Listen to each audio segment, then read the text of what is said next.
August 29, National Sports Day.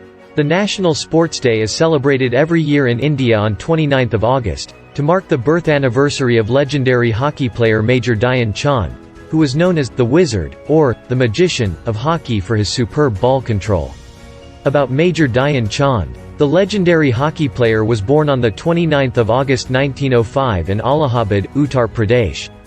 He is widely considered as the greatest field hockey player of all time. He had started playing hockey only after joining the army at the age of 16. For many people, being connected and immersed in the digital world is just a part of everyday life. He won gold medals in Olympics for India in the years 1928, 1934 and 1936.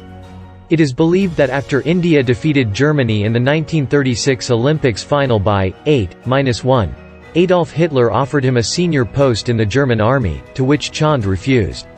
The government of India, awarded him the third highest